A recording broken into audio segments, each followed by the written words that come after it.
आपकी जो ये जर्नी है ये कैसे शुरू हुई सर, थोड़ा ये बताइए। वो चित्र मेरे पास आज भी है। जब जयप्रकाश नारायण जी हमारे घर आए थे तो हमारे फादर जो कहते थे सोशलिस्ट का ज़माना है, वास्तव में सोशलिस्ट ज़माना था। तब आपको लगा नहीं कि पिताजी सही कह रहे थे, मुझसे चूक हो गई? मैं आपको उस समय के ये सब बहुत महत्वपूर्ण तथ्य है और दिलचस्प बात है। परिवर्तन बता रहा ये हूँ। पब्लिक डोमेन में बहुत नहीं है, क्योंकि लंबी नहीं, बात, ये पुरानी बातें बात तो हो गई। हम अपने मुंह से कहेंगे तभी तो पता लगेगी। हाँ। तो ये तो वार्ता हो रही है, इसलिए मैंने आपको एक बात बताई। अब ऑल इंडिया के डॉक्टर ने कहा कि भाई मैं कर दूंगा आपका ऑपरेशन, इतना इतना सामान ले आओ, इतना ब्लड 8 ब्लड बॉटल ले आओ। हमारा हिंदुस्तान 200 साल पीछे है, इतना फास्ट था अमेरिका। तो आप उस समय एक तरह से समझिए कि जिंदगी- मौत को हरा के लौटे आप। जिंदगी का नया जन्म था हमारा। कहते हैं कि मुसीबतें इतनी पड़ी कि आसान हो गई। ऑपरेशन हुआ हमारा, ये 12 इंच में 28 टाँके लगे हुए हैं। बिल्कुल ये ढक्कन खोल दिया था, यहाँ ये और ये 2 ढक्कन होते हैं, ये खोल के और उन्होंने वो सेंटर लाइन से टच था। तो उतना भी समाजवादी पार्टी के बाद बीएसपी में गए।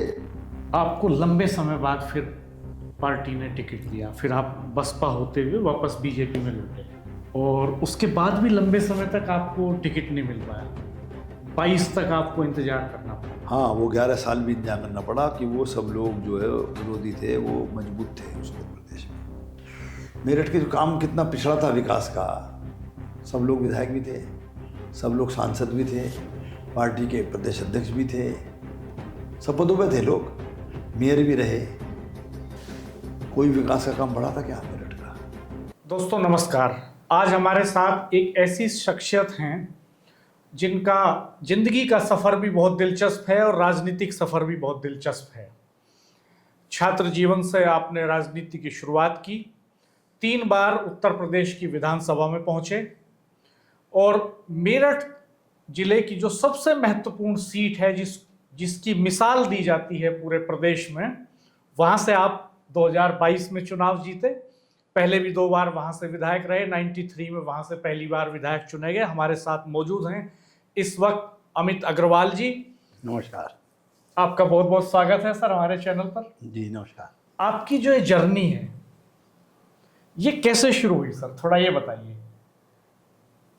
आपके पिताजी तो लेकिन राजनीतिक शख्सियत नहीं थे। मेरे पिताजी राजनीतिक शख्सियत नहीं थे, लेकिन वो भी परिस्थितियां थी कि वो राजनीति से दूर हट गए।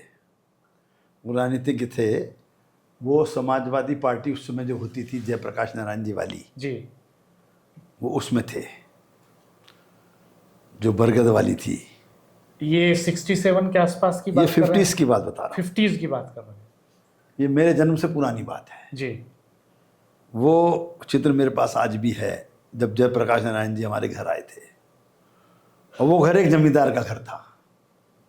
और इन दिनों एक आंदोलन चल रहा था, 1947 में संकल्प पारित हो गया था जमींदारी विनाश अधिनियम का। जी, तो जगह जगह सोशलिस्टों का विरोध हो रहा था।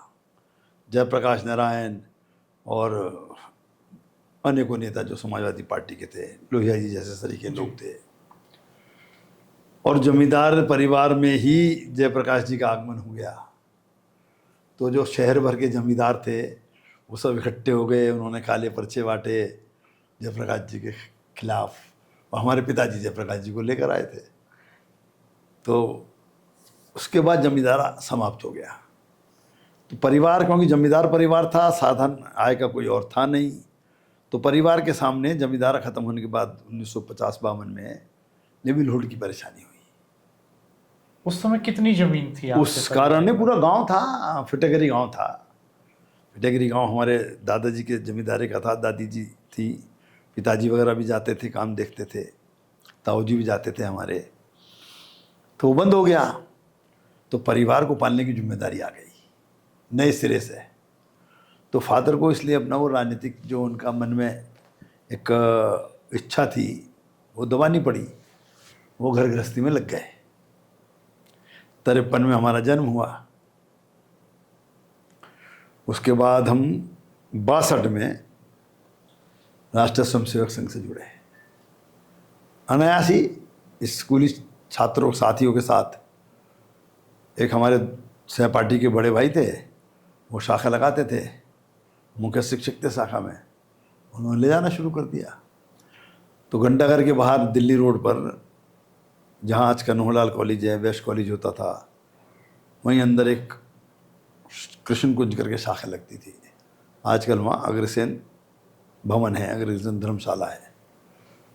तो वहाँ से हमने, पिता ने रोका नहीं आपको? वो नहीं, सोशलिस्ट ये पिता, थे? हाँ, उन्होंने रोका नहीं। ये तो कहते थे कि आने वाला ज़माना सोशलिस्ट ज़माना है और तुम कहाँ संघ में जाने लगे हो, लेकिन रोका नहीं।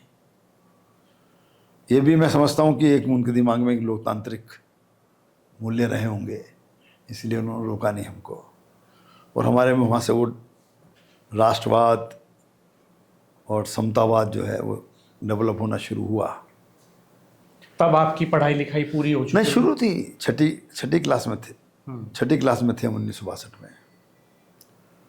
1970 में जब हम डिग्री कॉलेज में आए, आप डीएन कॉलेज के स्टूडेंट थे? डीएन डिग्री कॉलेज में आए। उससे पहले तो आप जीआईसी में थे? उससे पहले मैं जीआईसी में पढ़ा, इंटर में। जीआईसी 70 में पास आउट किया।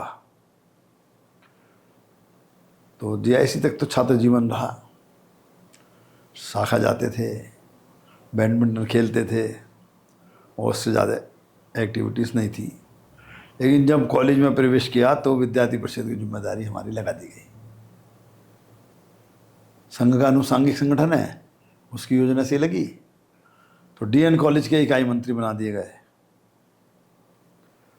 उसके बाद अगले साल नगर मंत्री और उसके अगले साल जिला मंत्री। 70, 71, 71, 72, 72, 73। जब गाजियाबाद, हापुड़, मेरठ एक ही जिला होता था, बागपत भी इसी में होता था। बड़ी तेज रही रफ्तार आपकी। तो गाजियाबाद तक जाते थे काम करने के लिए, हापुड़ भी जाते थे। उसके बाद हम जिला मंत्री के बाद प्रदेश सह मंत्री हो गए एबीवीपी में।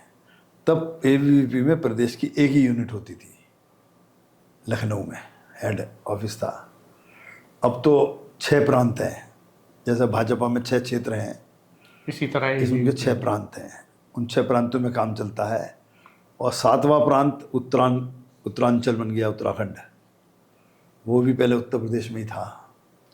उन 7 प्रांतों को मिलाकर एक उत्तर प्रदेश होता था उसमें।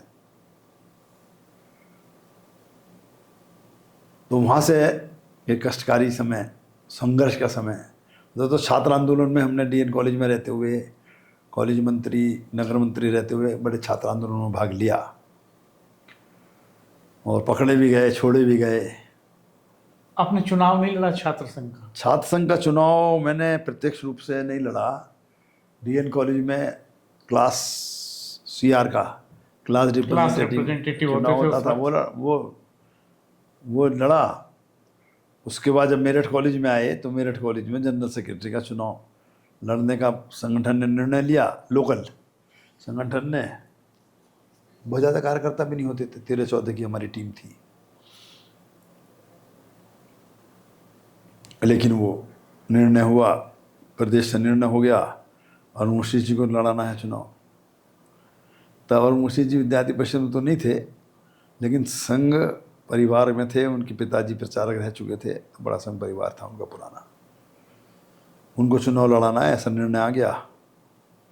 तो फिर जनरल सेक्रेटरी उनको लड़ाया, जीते। अरुण वशिष्ठ जी दोनों कॉलेजों में रहे छात्र संघ में, वहाँ से महामंत्री डीएन कॉलेज में, फिर मेरठ कॉलेज में। हाँ, लेकिन वो एबीवीपी से उस वक्त जुड़े हुए नहीं थे, मेरठ कॉलेज तक। लेकिन वो संघ के समसेवक थे जी। उनके पिताजी प्रचारक रहे, तो उनके पक्ष में निर्णय हो गया। तो उनको लड़ाया, उनको जिताया। फिर वहाँ एक छात्र संघ का जो कार्यक्रम होता है, एनुअल फंक्शन, उसमें कोई झगड़ा हो गया,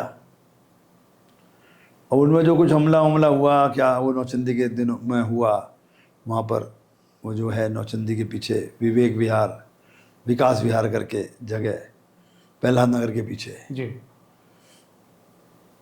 तो वो झगड़े का जो था, एक शाखा का झगड़ा था वो। तो अपने माननीय रामलाल जी जो राष्ट्रीय संगठन महामंत्री रहे हैं, यहाँ नगर प्रचारक थे मेरठ में। उस वक्त आप उनके संपर्क में आ गए होंगे। साथ में थे हम लोग। उन पर शाखा पर हमला हुआ। उस हमले के रिपोर्ट में जो लोग हमला करने वाले थे उन लोगों ने रिपोर्ट लिखा दी। वो 307 का मुकदमा लग गया। उन्होंने कोई और नाम मिला नहीं, उन्होंने कहा ये विद्यार्थी परिषद वालों को लिखवा दो नाम। विद्यार्थी परिषद उभर रही थी मेरठ कॉलेज में, हमने जब काम किया तो उभर कर आ रही थी, तो उन्होंने विद्यार्थी परिषद के नाम लिखा दिए। मेरा नाम था, रब्बू का नाम था। रब्बू तो हमारे बीच में नहीं रहे, चले गए। रविंद्र सिंह नादर और एक जितेंद्र अग्रवाल। जितेंद्र अग्रवाल जिनका बच्चा भी एक्सीडेंट में डेथ हो गई। जवाहर बुक डिपो जो धार्मिक पुस्तकों का एक जी। प्रकाशन है, हम 3 लोगों का नाम लिखा दिए। तो उसमें भाई जेल जाना पड़ा 307 में, लेकिन उस मुकदमे को जीता हमने। कितने दिन जेल रहे आप? उसमें हम 35 दिन जेल रहे। हाई कोर्ट से जमानत हुई हमारी। हाई कोर्ट से जमानत हुई और उसके बाद बाहर आए तो तभी समन आ गए हमारे गुजरात से। उससे पहले एक अधिवेशन हुआ था गुजरात में। वो गुजरात अधिवेशन में लौटते हुए ट्रेन पर कुछ झगड़ा हो गया था। तो तत्कालीन महामंत्री थे छात्र संघ के वहाँ दिल्ली के, अरुण जेटली जी, आलोक कुमार जी, श्री राम खन्ना, ये अध्यक्ष पूर्व अध्यक्ष थे, ये सब लोग उसमें थे। कोर्ट में जाना पड़ा वहाँ। खैर कोर्ट ने भी हमको बरी किया वहाँ से। वहाँ से लौटे तो आपातकाल लग गया तत्कालीन। उस वक्त आप डीएन कॉलेज के स्टूडेंट थे? नहीं, आपातकाल में तो मेरठ कॉलेज में आ गए थे। मेरठ कॉलेज लॉ पढ़ रहे थे। वहाँ से आपने डीएन से बीकॉम कर लिया? डीएन से बीएससी किया, BSc बायोलॉजी। बीएससी बायोलॉजी किया डीएन से, और फिर हम मेरठ कॉलेज आ गए। मेरठ कॉलेज से हमने लॉ किया। लॉ का 1 साल हमारा बाकी था, एक एग्ज़ाम भी बाकी था लास्ट ईयर का। तो इमरजेंसी लग गई। इमरजेंसी में फिर वांटेड हो गए, तो फिर घर छोड़ना पड़ा। इधर उधर भटकते रहे, उधर घूमते रहे हम, अरुण वशिष्ठ, रविंद्र नादर वगैरह सब। लेकिन अंत तो गतवा 13 जुलाई को पकड़े गए। 26 जून को लगी थी इमरजेंसी, तो 13 जुलाई को पकड़े गए। वीरेश्वर त्यागी जी तब कैंट विधानसभा के विधायक जीते थे 69 में, 69 में। सोशलिस्ट पार्टी के बड़े नेता थे, बड़े सौम्य और सरल स्वभाव के। उनके साथ हम भेजे गए जेल। उनके साथ ही हमें तो क्या पता था कि भाई ये उनकी सीट हमें दी जा रही है। पूर्व विधायक थे या विधायक थे उस वक्त जी। उस वक्त मेरे ख्याल सोशलिस्ट से तो वो पार्टी विधायक से, ही थे, सोशलिस्ट पार्टी से थे। सोशलिस्ट पार्टी से मंजूर 4 अहमद, एमएलए थे। मंजूर अहमद शहर से थे जी। और वीरेश्वर त्यागी कैंट से थे। और महाराज सिंह भारती उस वक्त एमपी थे। और सरजू प्रसाद त्यागी थे। जी। सरदना या किठौर से कहाँ से थे? मुझे लगता है शायद किठौर से। हाँ, तो और एक नहीं, और किठौर नहीं, सरदना से। सरदना से जी। एक और थे ये सोशलिस्ट। 4 एमएलए थे उस समय। तो हमारे फादर जो कहते थे सोशलिस्ट का जमाना है, तो वास्तव में सोशलिस्ट का जमाना था। तब आपको लगा नहीं कि पिताजी सही कह रहे थे, मुझसे चूक हो गई? नहीं, उसमें कभी ऐसी सोचने की बात ही नहीं आई। तब आपने सपना देखना शुरू कर दिया था विधायक बनने का? कुछ नहीं। मैंने कहा ना, हमें तब भी नहीं पता था जब वीरेश्वर त्यागी जी के साथ FIR में हम रखे गए कि ये एक दिन इन्हीं की सीट क्या रचना, हाँ इन्हीं की सीट में हमें देना है, तो हमारा नाम इनके संग जोड़ा गया है। ये हमें क्या मालूम था? हमने तो कभी टिकट समय से पूर्व मांगा भी नहीं। लेकिन संघ में जाने से एक तो अपना शारीरिक सुरक्षा तो होती ही है, व्यायाम होता है, शाखा होती है। दूसरा, राष्ट्र भावना की जो मन में शक्ति प्रबल होती है, वो सबसे बड़ी बात है। अब आपने स्नेह स्नेह देखिए, समाजवादी पार्टी खत्म होती चली गई। अब तो ये नकली समाजवादी पार्टी है, वो वाली थोड़ी है। जयप्रकाश नारायण जी, लोहिया जी वाली पार्टी थोड़ी है ये तो नकली समाजवादी पार्टी है, नाम रख लिया। अब देखो, ईस्ट इंडिया कंपनी ने यहाँ राज किया था, उसके बाद किसी ने ईस्ट इंडिया कंपनी खरीद ली, और वो हिंदुस्तान का ही आदमी है, अब उसका नाम ईस्ट इंडिया कंपनी है। तो समाजवादी कोई नाम रख लो तो उससे कोई समाजवादी तो हो नहीं जाता। इस पे भी हम बात करेंगे कि क्या डिफरेंस है दोनों पार्टियों में, लेकिन फिर आपने वकालत शुरू की उसके बाद हम लॉ पढ़े तो यहाँ अब ब्लैक लिस्टेड हो गए इमरजेंसी में। मेरठ कॉलेज में हमें ब्लैक लिस्ट कर दिया गया। तभी मेरठ यूनिवर्सिटी से अलग होकर गढ़वाल यूनिवर्सिटी बनी थी। भाई हमारे वहाँ लेक्चरर थे डीबीएस कॉलेज में, भारत भूषण जी, बीबी गुप्ता जी, उन्होंने हमारा एडमिशन वहाँ करा दिया। गढ़वाल 1 साल गैप के बाद जब हम जेल से छूट कर आए, इमरजेंसी में जेल रहे हम जेल रहे फिर 3.5 महीना। फिर भाई साहब की शादी आ गई, 9 नवंबर को शादी थी उनकी। वो शादी में हमारी पैरोल हुई। उस पैरोल पे शादी में शामिल हुए पैरोल में। तब दाढ़ी बढ़ी हुई थी हमारी खूब। तो पिताजी ने पहले तो दाढ़ी कटवाई हमारी। शादी है घर में, दाढ़ी रखोगे? पहले दाढ़ी रखने का रिवाज नहीं था। अब तो हर नौजवान दाढ़ी रखता है। तो वो संघर्ष का जीवन था जब हमको तत्काल 3 मामलों से गुजरना पड़ा। एक तो हमको मान्य रामलाल जी वाले झगड़े में 307 का मुकदमा झेलना पड़ा। एक हमको गुजरात वाला जाकर बच के आए, और तीसरा इमरजेंसी। और इमरजेंसी में जब जेल गए तो पता नहीं था कब छूटेंगे भी नहीं छूटेंगे, क्योंकि हिटलर की नाजी वाली सुन रखी थी और राजनीतिक आंदोलन सुन रखे थे। लोग इतने इतने दिन बंद रहे हैं जेलों में, तो ऐसा थोड़ी लगता था कि इंदिरा गांधी छोड़ देगी अब। किस जेल में थे आप? मेरठ जेल में। तो हम सब लोग थे जेल में, रोज संघर्ष जेल में भी रहता था अंदर व्यवस्थाओं को लेकर, और अदालत भी जेल में लगने लगी थी, बाहर भी नहीं ले जाते थे। तो ऐसा लगता था कि सब लोकतंत्र खत्म हो गया है और अब तानाशाही हिंदुस्तान में चलने वाली है, अब शायद जल्दी से छूट नहीं पाएंगे। तब हम लोग थे, घर वाले आते थे, मिलने आते थे, माता पिता आते थे।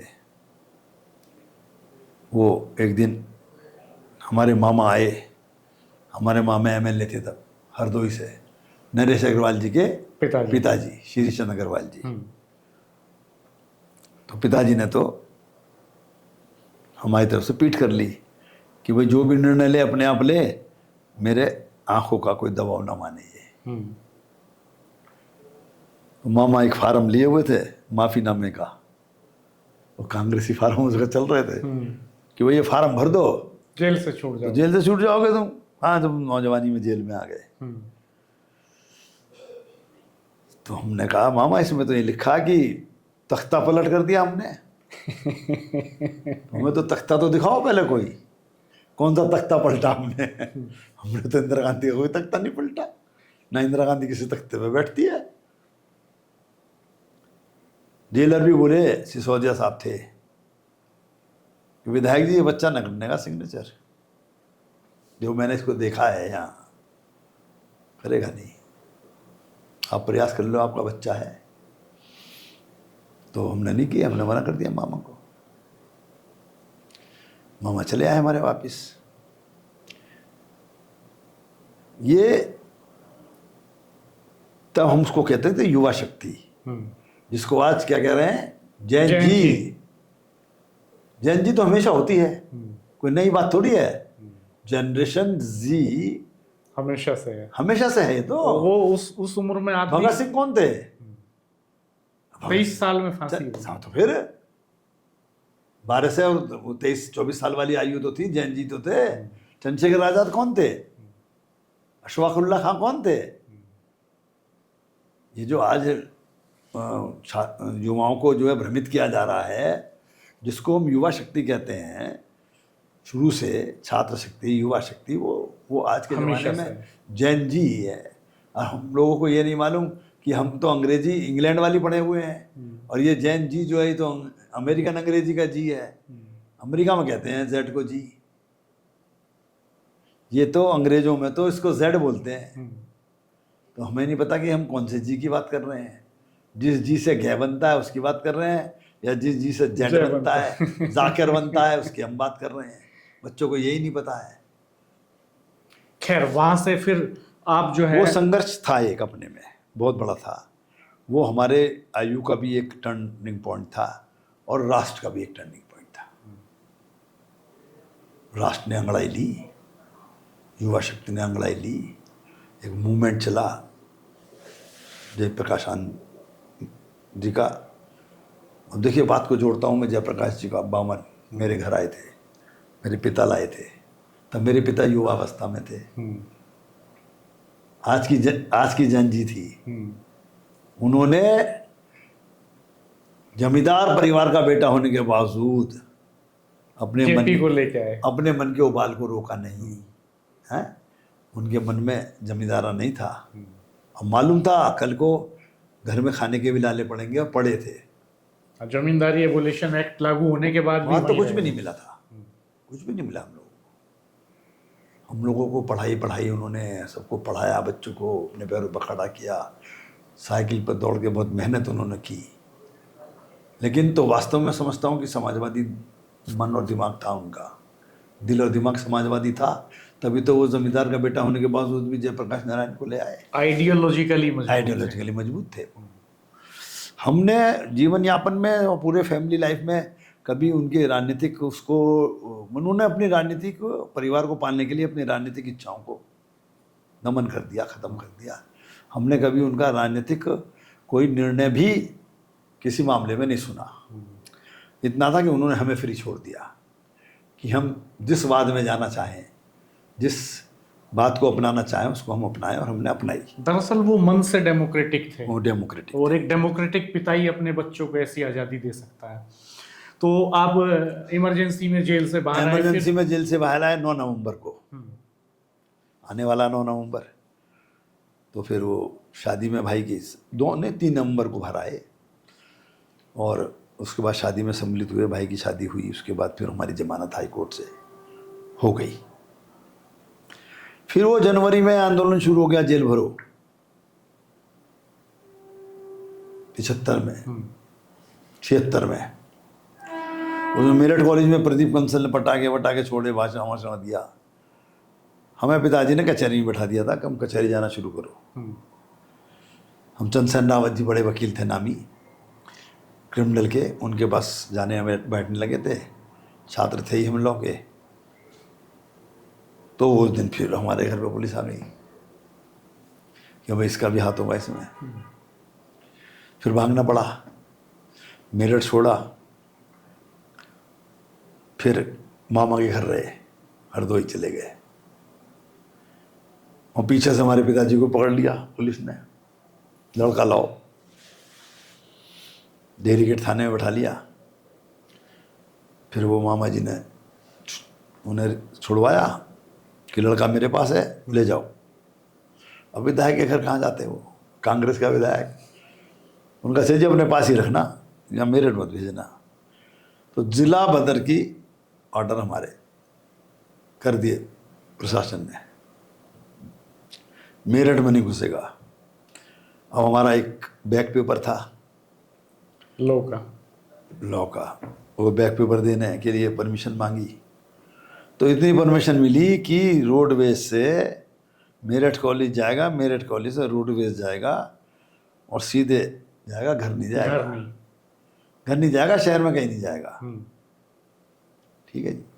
बस से उतरे, सीधे मेरठ कॉलेज से निकले सीधे LIV पीछे लगी, सीधे चले गए। गाजियाबाद ठहरे थे रात को, गाजियाबाद से आ गए, गाजियाबाद चले गए, फिर वहाँ से चले गए। तो कहता था नत्थू सिंह SSP थे यहाँ। तो मामा ने फ़ोन किया कि वही लड़का एग्ज़ाम देने आएगा। कहते हैं आपका लड़का तो बड़ा फायरी है, मेरी LIV की फाइल पे लिख रखा उसने फायरी। जो रिपोर्ट देते होंगे LIU वाले। लेकिन हाँ इतना निश्चित उस था वक्त कि रहे भी होंगे आप शायद हम फायरिंग। साइकिल पर हम चलते थे तो LIU वाले हमें पकड़ नहीं पाते थे। तेज चलाते थे आप। शहर की गलियों में उन्हें गलियों के रास्ते नहीं पता होते थे, इधर को मुड़े उधर को गए, वो जो लोग यहाँ कैसे वो कहाँ ढूंढेगा हमें। तब मोबाइल तो होते नहीं थे। तो हम तो गलियों में स्पाइरल सांप सीढ़ी की लड़ाई में, और पुराने शहर की गलियां हैं भी सब उस हमारी तरह की। देखी हुई थी सब। पुराने शहर में हम रहते थे तो निकल के भाग जाते थे। अब एक दिन वो आया था जब पटाखा छूटा था मेरठ कॉलेज में, तो अगले दिन सुबह ही आ गया पकड़ने। तो हम तो छत कूद कर पड़ोसी के मकान में कूद गए। वो ढूंढता रहा हमें घर में, सिपाही आए पुलिस के, ढूंढते रहे। और घर के बराबर में गली निकलती थी, उसमें से निकल के पीछे से निकल के चले गए। उन्हें पता ही नहीं चला कि हम जहाँ वो खड़े हैं उसके बराबर से निकल गए हम। तो ऐसा लुका छुपी का खेल चलता रहा। लेकिन वो समय बहुत संघर्ष का समय था। फिर 1977 तक छूटी इमरजेंसी, इलेक्शन हुए।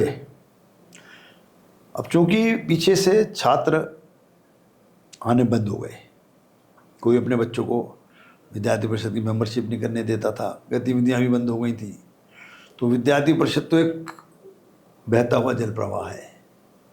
हर साल नए बच्चों के एडमिशन होते हैं, वो बच्चे विद्यार्थी परिषद ज्वाइन करते हैं, 2-4 साल 5 साल काम करते हैं, उसके बाद कॉलेज से बाहर हो जाते हैं। तो वो प्रवाह बंद हो गया। तो ये ड्यूटी हमारी रहेगी भाई विद्यार्थी परिषद को खड़ा रखने के लिए आपको परिषद में ही रहना है। तो हम युवा मोर्चे में नहीं गए। उसको जनता युवा मोर्चा बना था ना, जनता पार्टी का, उसमें जाते तो हम तभी हमारी लाइन जो है राजनीति में खुल जाती, उधर खुल जाती। हम विद्यार्थी परिषद में रहे। फिर हमें उत्तर प्रदेश का जनरल सेक्रेटरी बनाने की बात आई परिषद में ही। तो उन्होंने कहा भाई 2 साल पूर्णकालिक देने होंगे, 2 साल फुल टाइम। तो पापा हमारे पिताजी राजनीतिक भाषा तो जानते ही थे। पूर्णकालिक का मतलब समझते थे। वो समझते थे पूर्णकालिक का मतलब कि ये 2 साल के नहीं, फिर तो लड़का हमारा गया, हाथ से गया प्रचारक। और फिर आगे का कुछ नहीं पता, फिर प्रचारक ही बना देंगे इसको, संघ के लोग प्रचारक ही बना देंगे, ये तो बहला के 2 साल के नाम से ले जा रहे हैं। तो उन्होंने वो बंद कर दिया। आपने जो पूछा कि उन्होंने कभी मना नहीं किया जी। तो वो एक क्षण था कि उन्होंने हमें घर में बंद कर दिया, ये नहीं निकलेगा अगर सर। वो दिन था 1 सितंबर का या 30 अगस्त का दिन, 31 अगस्त का दिन था 1977। आपकी मेमोरी बहुत शार्प है। बरेली में अधिवेशन था विद्यार्थी परिषद का, प्रांतीय प्रदेशीय अधिवेशन। उसमें घोषणा होनी थी, टेलीफोन तो होते नहीं थे तब। अब हमने उनको 2 तारीख को रात से मनाना शुरू किया कि जी मना तो करिए आए हैं, नहीं तुम जाओगे तो फंसी जाओगे वहाँ। हमने कहा जी आपके आदेश के बिना थोड़ी कुछ कर लेंगे, जो आपका आदेश होगा, जब आपने मना कर दिया तो कर दिया। लेकिन अगर हमारी एब्सेंस में डिक्लेरेशन कर दिया उन्होंने हमारे नाम का, तब हम क्या, घोषणा के बाद तो और दिक्कत होएगी। तो घोषणा ना हो इसके लिए आप हमें जाने की इजाज़त दे दो। तो हम फिर रात को बैठ के सुबह बरेली पहुँचे, तो मना किया, संगठन का निर्णय बदला। विंध्यवासिनी जी फिर प्रदेश के महामंत्री बनाए गए और हम अटेंड करके वो 1 दिन का कार्यक्रम मेरठ आ गए। एक कहावत है हमारी बिरादरी में कि जब लड़का अपने दायरे से बाहर जाने लगे, परिवार की मर्जी के बाहर जाने लगे, तो कहते हैं इसके कंधे पे जुआ रख दो। शादी कर दो। जुआ रख दो मतलब इसे व्यापार में लगाओ, शादी करो, घर पर गृहस्थी में लगाओ, गृहस्थी में ले आओ। तो हमारे पे जुआ रख दिया गया हमें। फिर हमने, एक हमारे कजिन है जितेंद्र अग्रवाल जी, उनकी ट्रेनिंग में छोड़ दिया हमें। व्यापारी आदमी थे, उनका बड़ा व्यापार था उस वक़्त, तो हमें उनके संग छोड़ दिया गया। 80 में हमारी शादी हो गई, जनवरी 80 में शादी हो गई। तब आपकी बारात कहाँ गई थी? तब हमारी शादी तो अम्बाला हुई है, लेकिन बारात लोकल में ही, वो लोग यहीं आ गए थे, अच्छा। तो यहीं हमारी शादी हुई जनवरी 80 में। तो अब थोड़ा सा राजनीति से, सक्रिय राजनीति में रहते हुए ना रहते हुए, आंदोलनों में कभी चले गए, प्रदर्शन में चले गए, जनसंघ बताओ तो जनता पार्टी हो गई थी, फिर वो भारतीय जनता पार्टी बन गई अलग होकर 1980 में। फिर चुनाव में काम कर लिया, लेकिन गृहस्थी जमाने में थोड़ा समय लगा। तब आप प्रैक्टिस 88 कर रहे थे? नहीं, वकालत में तो मन नहीं लगा, छोड़ दिया आपने? बड़ा टाइम कंज्यूमिंग था, छोड़ दो ये दिया, गैप आ गया। अब वो उस दिन पटाके मेरठ कॉलेज में छूटे, तो वहाँ से हम चले गए हरदोई। फिर हरदोई पूरे टाइम हम रहे। जब फरवरी में अगले साल 77 में इलेक्शन डिक्लेयर हुआ, तब आए। इलेक्शन इंदिरा गांधी डिक्लेयर कर दिए थे, तो वो समय था जो लोगों को जेल से राहत मिली। लोग तो ये सोचते थे कि ये जेल में ही रहेंगे हम लोग, ये चुनाव भी करा लेगी, लेकिन भाग्य, भारत का जो भी भगवान ने लिखा था उसको सद्बुद्धि दी कि वो उन्होंने सब लोगों को जेल से छोड़ा। तो चुनाव में खुल के भाग लिया हमने। तब किसको चुनाव लड़वा रहे थे आप मेरठ में?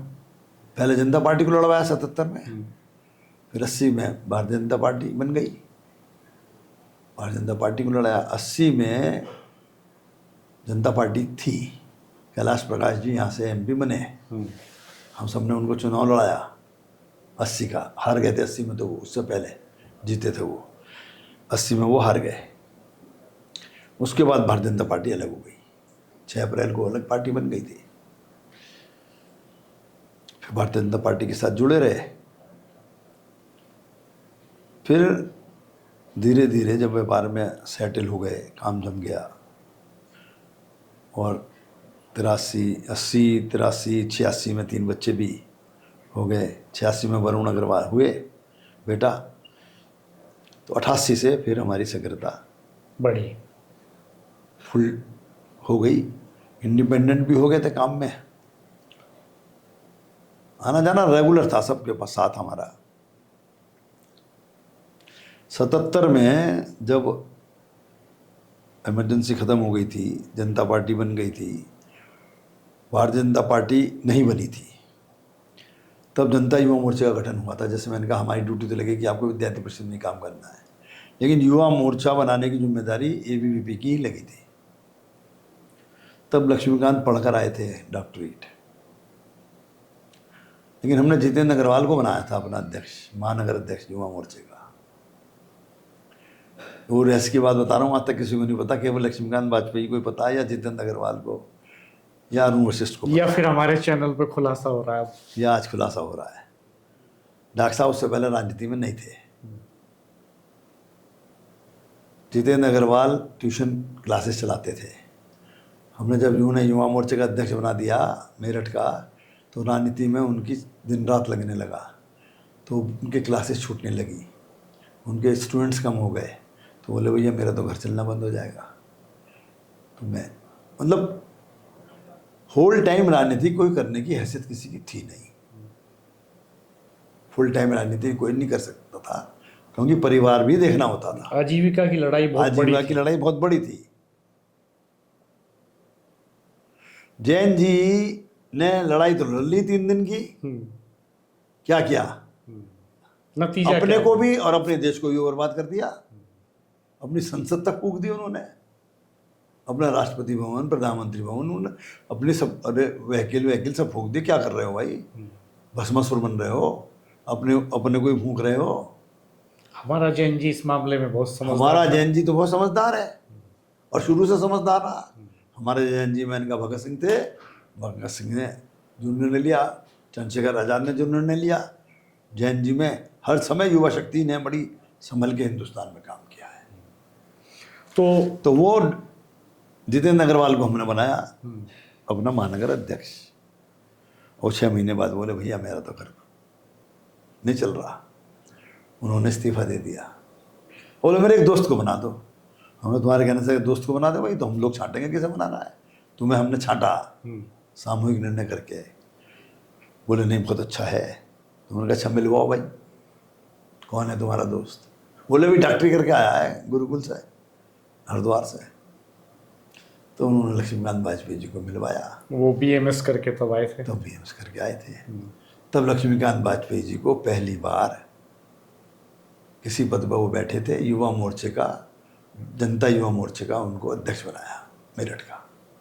उसके बाद वो महामंत्री बने जिले के। तब महानगर नहीं होता था, जिला महानगर एक ही होता था, तो उनको फिर वहाँ का महामंत्री बना।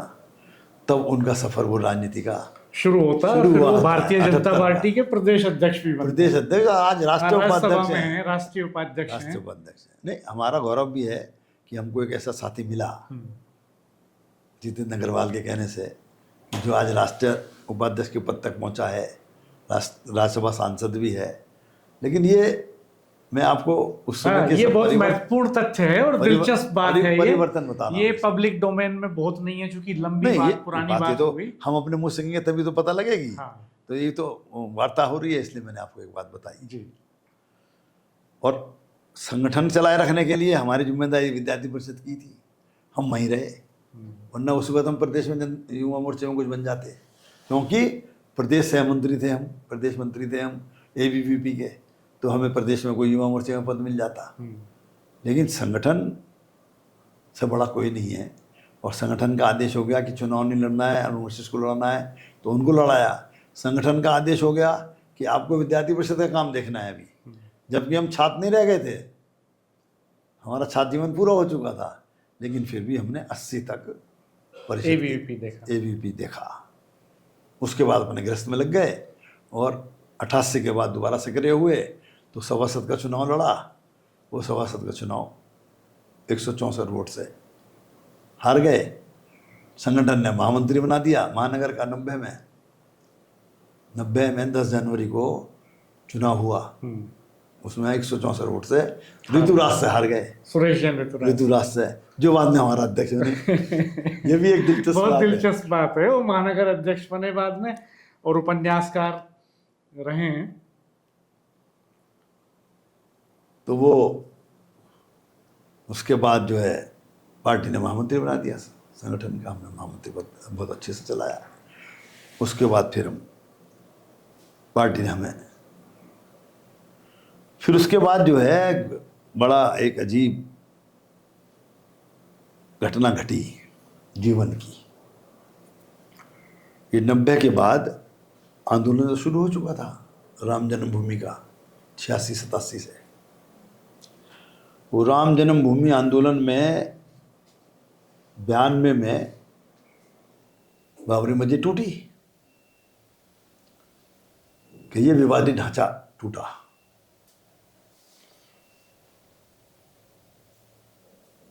उसके लिए यहाँ से जत्थे जा रहे थे संघ की योजना से, तो हम जत्थों को छोड़ कर आते थे रेलवे स्टेशन पर, ट्रेन में बैठाते थे, आते थे। रोज़ हमारा काम यही था, इकट्ठा करो, लोगों को भेजो।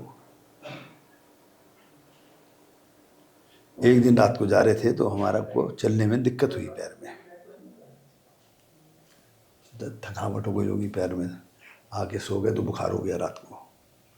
सुबह उठे बुखार भी था, और टॉयलेट जाने के लिए तो पैर में चप्पल नहीं पहनी गई हमसे, उंगलियां नहीं चली। डॉक्टर सुंदर को फ़ोन करा, हमारा मित्र था, उन्होंने तो अंदाज लगा लिया, डॉक्टर तो डॉक्टर ही है। हाँ, न्यूरो का इशू है कोई। तो उन्होंने कहा कि न्यूरो का इशू है। मन में सोचा, उसने मुझे नहीं बताया। उन्होंने कहा एक टैबलेट देख रहा हूँ, इससे बुखार अगर नहीं उतरता है तो भाई मेरे को आ जाना और मैं टेस्ट कराऊंगा सब। बुखार उतरा नहीं, हम चले गए उनके यहाँ। विनोद अरोड़ा, डॉक्टर विनोद अरोड़ा को उन्होंने चेकअप कराया, MRI हुआ। उन्होंने तो बिना MRI के बता दिया था, डॉक्टर विनोद अरोड़ा ने, उसने बता दिया कि ट्यूमर है ब्रेन में। तो ऐसे जैसे जिंदगी थम सी गई हो, पूरे परिवार को झटका लगा बहुत बड़ा। और हिंदुस्तान में उसका सफल इलाज नहीं था उस वक्त। 88 89 के आसपास की ये बात? 92 की बात है। 92। बाबरी मस्जिद वाला विवादी ढांचे वाला काम भी हो चुका था। तो हम 92 में जा नहीं पाए। तो हमारे गुरु भी हैं, संघ के इंचार्ज भी थे उस वक्त, संघ चालक भी थे, डॉक्टर दर्शन लाल अरोड़ा। वो आए घर, वही तुम जा नहीं रहे हो? हमने कहा जी बुखार हो गया।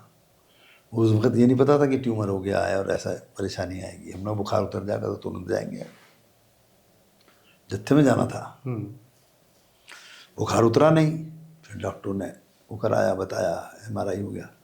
अब वो अमेरिका भेजना था हमको, उस वक्त का दिमाग का एक्सरे वहाँ भेजना था। तो ये तो सिस्टम था ही नहीं कि आपने व्हाट्सएप फटाक से नहीं सॉफ्ट कॉपी भेज दी, अभी आप ये भेज दोगे 1 सेकंड में कहीं भी चली जाएगी। एक बार मौका मिलता है डिलीट फॉर ऑल, और एक मिलता है डिलीट फॉर मी। तो बाद में तो वो मी वाला ही रह जाता है, 1 घंटे बाद तो वो भी खत्म हो जाता है। अब कैसे जाए, वहाँ स्टडी करनी डॉक्टर को। तो जो फिल्म निकलती है ब्रोमाइड, बोल उसको, फिल्म को पहले हम ब्रोमाइड पेपर पे प्रिंट कराते हैं, तब उसका फोटो आता है। ये फोटो जो है ब्रोमाइड पेपर पे आता है। तो उस फिल्म से ब्रोमाइड पेपर पे शीट बनवाई, फोटो बनवाया उसका, और उस फोटो को फैक्स किया। ऐसे वो वहां पहुंची। और अब तो 1 सेकंड में पहुंच 1 जाएगी। सेकंड में रिपोर्ट चली जाएगी पूरी। तो वहां डॉक्टर ने स्टडी किया, डेट फिक्स हो गई यहां से। अब पासपोर्ट चाहिए, वीज़ा चाहिए, था ही नहीं कुछ। पासपोर्ट भी बना। पासपोर्ट अधिकारी, पहले तो पासपोर्ट बनाने में भी इतना नखरे करते थे। वो पासपोर्ट अधिकारी था एक, उसने बहुत तंग किया हमारी वाइफ को। जाती थी बनवाने, वो बरेली बनता था। तब इधर नहीं बनता था। तब दिल्ली गाजियाबाद नहीं बनता था, बरेली बनता था उस वक्त। और उसमें दंगे भड़क गए। 6 दिसंबर को गुल्लू घारा हो गई, ढांचा टूट गया, कर्फ्यू लग गए सब जगह। मेरठ में कर्फ्यू, मेरठ में भी लगा था, लेकिन मेरठ में दंगे तो नहीं हुए थे। लेकिन यहाँ से कार से जाना, तो यहाँ से रास्ते भर में मुरादाबाद, रामपुर, बरेली सब जगह बंद था। इनको रास्ते में गली में बस लाशें दिखाई देती थी, रिक्शा में लेती जा रही है, जा रहा वो जा रहा। उस परेशानी में पासपोर्ट बन के आया, फिर वीज़ा लगा। कांग्रेस के एक MP थे हमारे, अच्छे परिचित थे, नज़दीकी, रजनी रंजन साहू जी। उन्होंने बड़ा वीज़ा लगवाने में हमारी सहायता करी, और ऑल इंडिया में भी डॉक्टर को दिखाया। अब ऑल इंडिया के डॉक्टर ने कहा कि भाई मैं कर दूंगा आपका ऑपरेशन, इतना इतना सामान ले आओ, इतना ब्लड, 8 ब्लड बॉटल ले आओ। हमने उनसे पूछा सर्वाइवल रेट क्या है? तो डॉक्टर ने हमसे पूछा, कुछ ज़्यादा समझदार पड़े हुए लग रहे हो मुझको, सर्वाइवल रेट पूछ रहे हो? कोई नहीं पूछता मरीज तो। आपने खुद ही पूछा है? हाँ, कोई तुम्हारे पास और जगह जाने का इंतजाम है?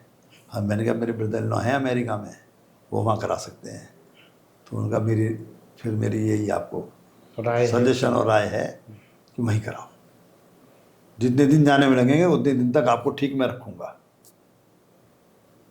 डॉक्टर बनर्जी थे ऑल इंडिया में। तो गए साहब यहाँ से 22 दिसंबर को गए, 22 फरवरी को लौटे। वहाँ जाके ऐसा लगता था कि हिंदुस्तान 200 साल पीछे है। हमारा हिंदुस्तान 200 साल पीछे है, इतना फास्ट था अमेरिका। लेकिन मैं अपने हिंदुस्तानियों को दाद दूंगा, उनकी प्रशंसा करूंगा, और इसमें हमारे मोदी जी का भी बहुत बड़ा योगदान अब है कि 20 साल में 92 की दिसंबर और 14 कितने साल हुए? 22। 20-22 साल में 200 साल की बातों को हम लोग पार कर गए, जो हमको वहाँ लगता कि हम 200 साल पीछे वास्तव में थे। तो आप उस समय एक तरह से समझिए कि जिंदगी- मौत को हरा के लौटे आप। जिंदगी का नया जन्म था हमारा। लेकिन कहते हैं कि मुसीबतें इतनी पड़ी कि आसान हो गई, जिंदगी आसान हो गई। लेकिन तब आपको यह आभास भी नहीं होगा कि 93 में एक बड़ा रास्ता आपके लिए खुलने जा रहा है। कोई आप समझो कि गुमान भी नहीं था कि अपने संग ये परेशानी आने वाली है, और और एक ये साल परेशानी बाद ये दूर भी हो गई। हाँ। और उसके बाद जो है ये नए जीवन में, राजनीतिक जीवन में नया अध्याय खुलने वाला है, कोई एहसास नहीं था। गए वहाँ रहे, बहन बहनों हैं वहाँ, उन्होंने इलाज कराया, ऑपरेशन हुआ हमारा। वो ऑपरेशन में भी उन्होंने पहले मेरे को लोगों ने एनेस्थीसिया दे के वो चढ़ा के ब्रेन मैपिंग कर रहे थे वो मेरी। वो मैं कंप्यूटर पर उनसे पूछने लगा ये क्या है, ये क्या है। उनने कहा तो वतन करेगा। उनने फिर इंजेक्शन दिया मुझे नशे का कि भाई से तुम पेंट करो। तो फिर वो इंग्लिश डॉक्टर, जर्मनी डॉक्टर थी, उसने ऑपरेशन किया मेरा। लेडी डॉक्टर थी, डॉक्टर गटनर। ये देखिए, ये 12 इंच में 28 टाँके लगे हुए हैं। बिल्कुल ये ढक्कन खोल दिया था। यहाँ ये और ये 2 ढक्कन होते हैं, ये खोल के, और उन्होंने वो सेंटर लाइन से टच था तो उतना होशियारी से निकाल के वो पार्ट अलग करके निकाल दिया उसको, फिर उसको सिल दिया, पेस्ट कर दिया, पेस्ट के बाद टाँके लगा दिए। 1 महीने में ठीक। 8वें दिन तो घूमने फिरने चले गए थे वहाँ गाड़ी में बैठकर। धीरे धीरे ठीक होते रहे। 2 महीने बाद हिंदुस्तान लौट आए। उससे पहले मुसीबतें, जो चैलेंजेस जो आते हैं जीवन में, 91 में 14 फरवरी 91 को इनकम टैक्स की रेड भी हुई हमारे यहाँ, उसको भी झेला भुगता। फिर उसके बाद में क्लियर होकर निकले। इलाज कराने के बाद जब आया, ऑपरेशन कराने के बाद, उसके बाद वो मुकदमा भी जीते, उससे बरी हुए, सेटलमेंट हुआ। और उसके बाद फिर चुनाव लड़ने का मौका। 93 में आपको 93 में पार्टी कैंट विधानसभा सीट से बीजेपी का कैंडिडेट बनाया गया पहली बार, और जबरदस्त जीत दर्ज की आपने। हाँ, उत्तर प्रदेश के पहले 3 स्थानों में बीजेपी के जो लोग जीते थे उसमें तीसरा नंबर था मेरा, मार्जिन में। और फिर 96 में भी आप दोबारा 96 में भी मैं उससे ज़्यादा मार्जिन से जीता। उसमें भी मेरा पहले 10 स्थानों में स्थान था। 96 के बाद जो चुनाव हुए, लगभग 20 साल का पीरियड रहा, उसमें भी काफी उतार चढ़ाव आपने झेले। 2002 के बाद 2002 के बाद 2002 तक तो विधायक रहा मैं। जी।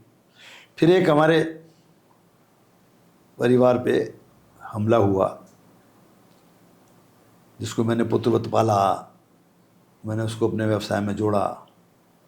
अतुल गुप्ता पे हमला हुआ था, सुलेख ने हमला किया था। सुलेख सभासद जिसकी डेथ हो गई जी।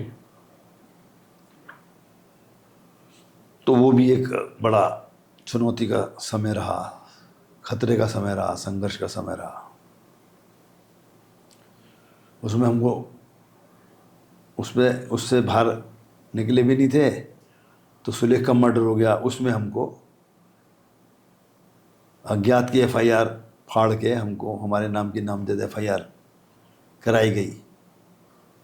उस FIR पर उस मुकदमे को भी झेला। फिर सुलेख के मर्डर का 302 का मुकदमा लगा हमारे ऊपर। वो कौन लोग थे जो ये साजिश रच रहे थे आपके खिलाफ? राजनीतिक लोग? राजनीतिक लोग थे जो शुरू से हम लोगों को प्रतिद्वंदिता मन में रखते थे। तो आप ही की पार्टी के लोग थे, विपक्ष के लोग थे? नहीं, हम विद इन पार्टी थे वो लोग जिन्होंने ये षड्यंत्र रचा। वही पुलिस अपने आप इन्वेस्टिगेशन में देख लेती। नाम एक अज्ञात की फाड़ के FIR और नामजद FIR करना, उसको तो मुकदमे को भी धोखा देना है, तो फिर मुकदमा तो वो नामजद पे केंद्रित हो जाएगा, असली लोगों को सज़ा नहीं मिल पाएगी, ना मिल पाई। हम तो छूट गए क्योंकि हम दोषी नहीं थे, लेकिन जो दोषी थे वो तो बच गए। तो उनके संग भी अन्याय हुआ और हमारे संग भी अन्याय हुआ, उनके परिवार के संग भी अन्याय हुआ कि उनको न्याय नहीं मिला। उसको भी हमने लड़ाई को जीता। उस लड़ाई को जीतने के बाद उसी होपों में पार्टी ने टिकट भी बदल दिया। टिकट 20 साल बदलने के बाद पीछे ये जो घटनाएं थी, ये घटनाएं नहीं, ये षड्यंत्र जो थे, राजनीतिक षड्यंत्र थे कि अपने को सेफ समझते थे वो कि भाई हमारे बराबर दर्जे का या हम सब सीनियर आदमी प्रतिद्वंदता इसलिए रखी कि भाई इनको पीछे धकेलो तभी हम आगे बढ़ेंगे। तो आपका टिकट कट गया। टिकट काट दिया गया। 20 साल ऐसे बीत गए। ये 20 साल ऐसे नहीं बीते, दरअसल इसमें भी बड़े उलटफेर हुए हैं। खास तौर पर बीच में आप एक हिस्से में समाजवादी पार्टी में गए नरेश अग्रवाल जी के साथ, आपने चुनाव भी लड़ा। देखिए वो घटना उसी घटना से जुड़ी हुई है जब हमको पार्टी में के ही लोगों ने नामजद करा दिया पार्टी के ही लोगों ने। तो वो जिन्होंने ये षड्यंत्र रचा कि नाम इनका फंसा दो, इनको इन्वॉल्व कर दो, इसीलिए कि राजनीति में इनको पीछे धकेल देंगे, हम आगे बढ़ते रहेंगे, हम आगे बढ़ जाएंगे, उन्हीं लोगों ने वो टिकट कटवाया। वो टिकट कटने के बाद अब वो मुकदमा तो चल ही रहा था। उन्होंने जब नामजद कराया तो ऐसा लगता था कि विद इन पार्टी कहीं मीटिंग में बैठे होंगे, कहीं पार्टी कार्यालय में बैठे होंगे, तो पीछे से ऐसी सूचनाएं थी कि वो प्राणघातक हमला हम पर हो सकता है। तो समाजवादी पार्टी में तो भैया अपनी जान बचाने के लिए गए थे। कहावत है कि जान है तो जहान है। उस समय समाजवादी पार्टी की सरकार थी। हाँ, हमें ये मालूम था, हम पे कोई समाजवादी पार्टी का दबाव नहीं था। समाजवादी पार्टी के नेता मुलायम सिंह जी ने हमारे केस को CBCID को ट्रांसफ़र भी कर दिया था, बिना समाजवादी पार्टी में जाए ही कर दिया था, तीसरे दिन ही कर दिया था। लेकिन नरेश अग्रवाल जी के हाँ, नहीं वो तो थे ही समाजवादी में, आपके मेरे भाई। हाँ, नरेश जी के उनके फिर हम उसमें समाजवादी में प्राण रक्षा के लिए गए अपनी, और मुकदमा हमारा जीता हमने। ये मुकदमा, उस मुकदमे में हम फिर चुनाव भी लड़ा एक आपने समाजवादी पार्टी से। साथ में उन्होंने मौका दिया हमें चुनाव लड़ने का, और हमने अच्छे, आज तक समाजवादी पार्टी को इतना वोट नहीं मिला इस सीट पर जितना हमारे ज़माने में मिला। 2-2.5 हज़ार वोट मिलता था, हमारे 22,000 वोट मिला। तो जो लोग हमसे जुड़े हुए हैं उन्होंने वोट दिया। कुछ समय के लिए आप BSP भी गए। हाँ, Samajwadi party BSP, Samajwadi party के बाद BSP में गए। BSP का भी चुनाव तैयारी हमने की थी पूरी।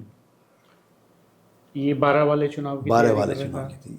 निश्चित रूप से वो भी हम जीतते चुनाव तो, लेकिन टिकट नहीं हो पाया। टिकट भी हो गया था हमारा। कुछ दिन कैंडिडेट रहे आप, एन वक्त पे विड्रॉ कर लिया था मायावती ने। आपको लंबे समय बाद फिर पार्टी ने टिकट दिया, फिर आप बसपा होते हुए वापस BJP में लौटे 11 नवंबर 11 को। और उसके बाद भी लंबे समय तक आपको टिकट नहीं मिल पाया। 22 तक आपको इंतजार करना पड़ा। हाँ, वो 11 साल भी इंतजार करना पड़ा कि वो सब लोग जो है विरोधी थे वो मजबूत थे उस वक्त प्रदेश में मजबूत थे, और ये जानते हुए भी कि मेरठ कैंट का नुकसान हो रहा है, कोई विकास मेरठ कैंट में नहीं हो रहा था। मेरठ कैंट में आज जो आप देखते हो,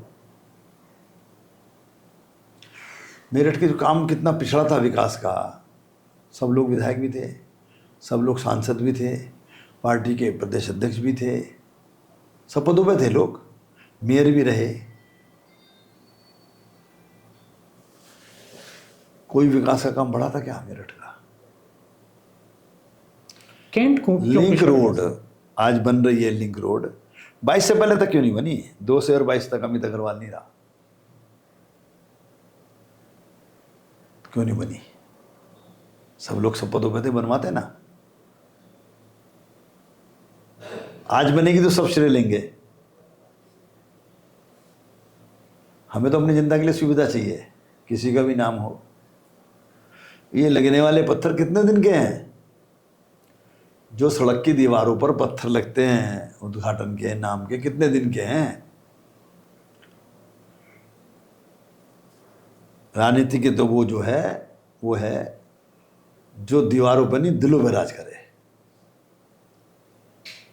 लेकिन एक मुश्किल तो है कैंट के लोगों की सर, अभी लंबे समय से चुनाव नहीं हुए, एक पूरा डेमोक्रेटिक प्रोसेस रुका तो हुआ आप है। केवल कैंट विधानसभा का एक छोटा सा एक कैंट का छोटा सा अंश है, 1/6 भी नहीं, 1/7 हिस्सा है। संगठन की रचना से 1/6 मानते हैं, 6 मंडल है हमारे यहाँ, लेकिन वो भी हमारा छोटा, सबसे लगभग 1-1.5 लाख लोगों का मामला है सर, संख्या बड़ी है। 75 लाख लोगों का मामला है। 75 लाख लोगों की परेशानी है, वो जो परेशानी है। बाकी जो कैंट विधानसभा है वो तो महानगर में है। तो वो जितने काम हैं, या छावनी परिषद के क्षेत्र के ही, ध्यान देने वाले कोई नहीं थे, सभासद भी लोग काम करते थे और भी लोग काम करते थे। तो योजनाएं थी वो तो ना बनती थी ना धरातल पर उतरती थी।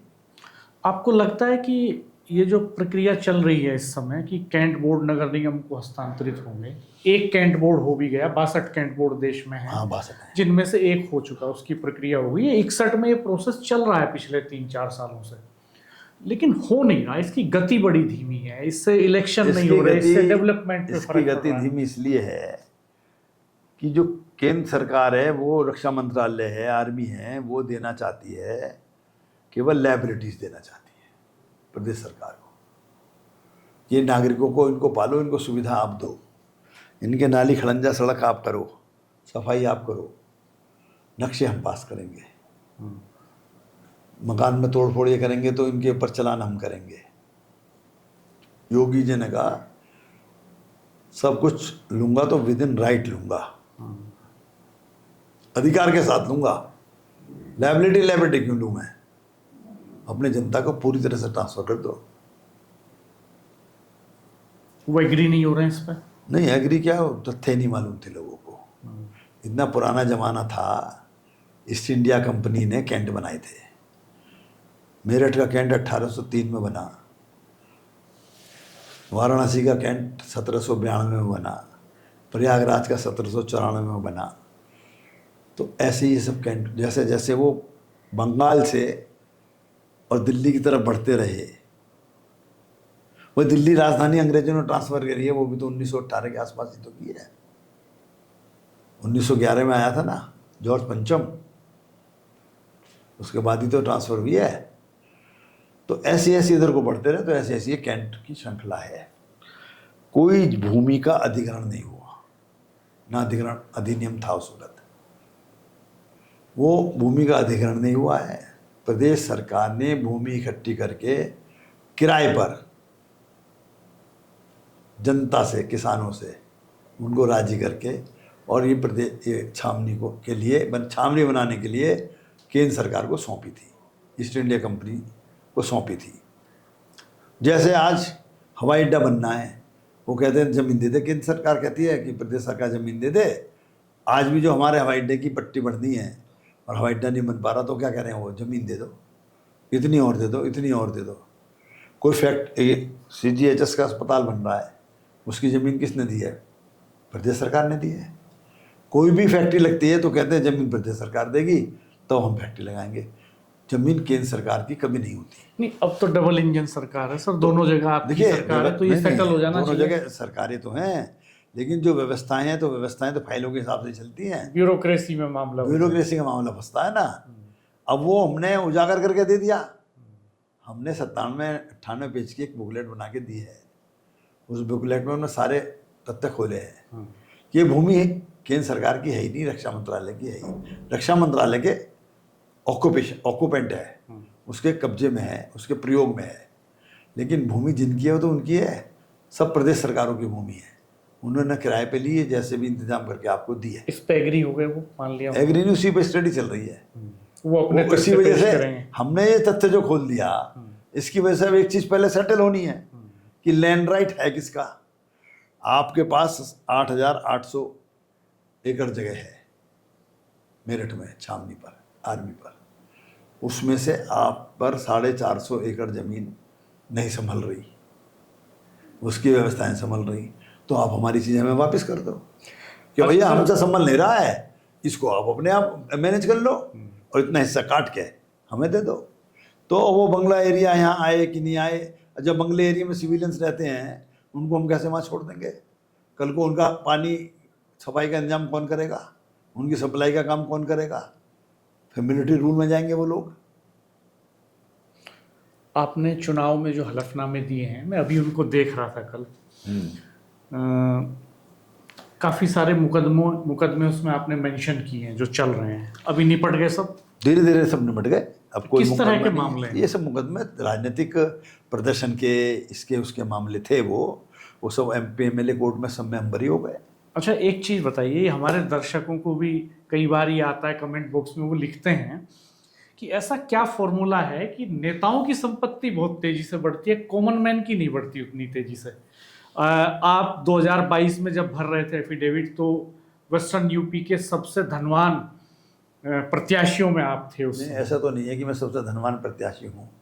बात तो ये है कि मैं सबसे ईमानदारी से मैंने भर दिया अपना फार्म, और लोग छुपा लेते हैं या छुपा लेते होंगे। मैं आरोप तो नहीं लगाता आपसे, किसी और पर। लोग नाराज हो जाएंगे सर। नहीं, मैं आरोप नहीं लगा रहा, लेकिन वो नहीं भरते होंगे ठीक से।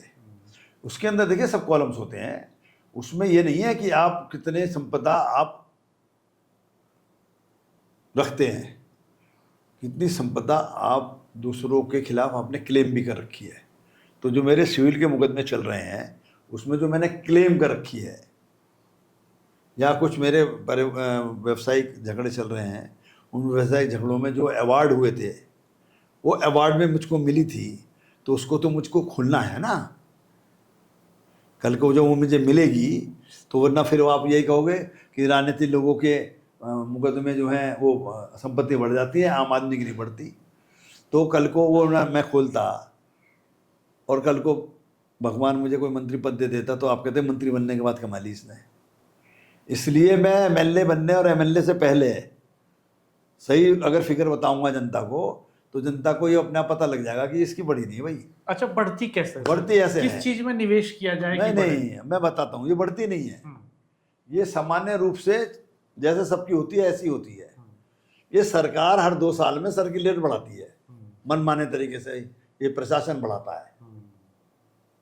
सर्कुलर धीरे धीरे बढ़ते रहते हैं। अब मेरे पास मान लो कोई सोना है, तो सोना तो मेरे पास जो इतना है उतने ही ग्राम तो है ना, वो उसका रेट बढ़ रहा और रेट तो बढ़ गया 1,26,000 है आज की तारीख में। तो वो आप कहोगे तो इनकी संपत्ति बढ़ गई। संपत्ति कहाँ बढ़ी? संपत्ति वो बढ़ती यदि सोना मेरे पास 50 ग्राम से 500 ग्राम हो जाता। अच्छा, क्या किया जाए? वैल्यू बढ़ रही है। वैल्यू कहाँ में बढ़ रही है? मानकों में बढ़ रही है। ऐसा क्या किया जाए? सर्किल रेट और बाजार रेट बढ़ रहा है, इसलिए वो आपको ऐसा लगता है। अच्छा, आप ये बताइए, आप किन चीजों में निवेश करते नहीं, मैं तो किसी में निवेश करता ही नहीं। लोग मेरे यहाँ निवेश करते हैं। मैं तो लोगों को रहने के लिए मकान और प्लॉट देता हूँ, वो लोग खरीदते हैं। तो मेरा तो एक ही बिजनेस है केवल, उसके अलावा कोई दूसरा बिजनेस नहीं है। आज तक मैंने कोई सरकारी ठेका नहीं लिया, आज तक मैंने कोई सरकारी प्लॉट नहीं लिया, आज तक मैंने कोई सरकारी फ़ायदा नहीं उठाया। मैं तो अपने जो मुझको विधानसभा से सैलरी मिलती है, और इमरजेंसी में जेल गया था तो उसके लोकतंत्र सेनानी का पद मिला, उसके नाते पेंशन मिलती है। और जब मैं विधायक नहीं था तो मेरे को पेंशन मिलती थी, और वो पेंशन घट के सैलरी में बदल गई तो अब फिर सैलरी मिलती है। ये सब मैं गरीब बच्चों की पढ़ाई में देता हूँ, जिसका मेरा खाता अलग है। इसके अलावा जो मुझे किराया मिलता है आने जाने का, पूरी सैलरी भी उसी में दे देते? सब किराया नहीं, सुविधाएं जो मुझे मिलती हैं, हवाई जहाज का किराया हो, रेल का किराया हो, जो मुझे क्षेत्र में घूमने का सरकार पेट्रोल देती है, डीजल देती है, वो सब हो, वो सब मैं खर्च तो करता रहता हूँ। रिएम्बर्स होता है, रिएम्बर्स हो गया वो उस खाते में जाता है MLA अकाउंट में, वो मैंने अलग खाता खोल रखा है। वो MLA अकाउंट से सब बच्चों की पढ़ाई में जाता है या शिक्षा संस्थाओं में जाता है। मैं अपने ऊपर खर्च नहीं करता। अब आपको क्या लगता है कि 2027 में क्या होने वाला है? 2027 में कोई नई बात थोड़ी होने वाली है। जैन जी हमारे साथ है, भारतीय जनता पार्टी के साथ है, मोदी योगी के साथ है। कैंट में क्या होने वाला है? कैंट में भी, कैंट हमेशा से हमारा अविजित क्षेत्र है, अविजित ही रहेगा। आप दोबारा से लड़ेंगे चुनाव? तैयारी नहीं तो में है? पार्टी निर्णय करेगी।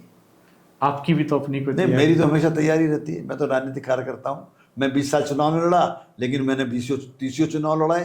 तो मैं चुनाव में काम करने के लिए तैयार रहता हूँ, अपना लड़ूं या दूसरे का लड़ाऊं। इस बीच ऐसा तो नहीं है कि कुछ प्रतिद्वंदी आ गए हो, आते उन्होंने ही लॉबिंग हैं। की हो?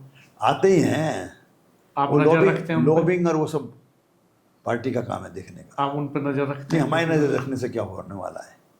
एक कार्यकर्ता के नाते हम उनकी भी इज्जत करते आपकी हैं। सुबह कैसे शुरू होती है? जब उठते हैं तो चाय लेते हैं, कॉफी लेते हैं? हाँ, सुबह उठते हैं, चाय पीते हैं, 1 कप चाय पीते हैं। फिटनेस के लिए क्या करते हैं? फिटने के लिए थोड़ा सा अपना हल्का व्यायाम करते हैं आयु के हिसाब से। अखबार पढ़ते हैं आप? अखबार पढ़ता हूँ, पूरा 1.5 घंटा अखबार पढ़ने में लगता है। आपके घर में बाकी सदस्य चारों भी अखबार मेरे पढ़ते में हैं? छपते हैं, चारों अखबार पढ़ता हूँ। बाकी सदस्य आपके घर में वो भी अखबार पढ़ते हैं? आपका पोता? लेकिन आजकल तो वो तुम आज नई परिभाषा में जैन जी तो अखबार पढ़ता नहीं।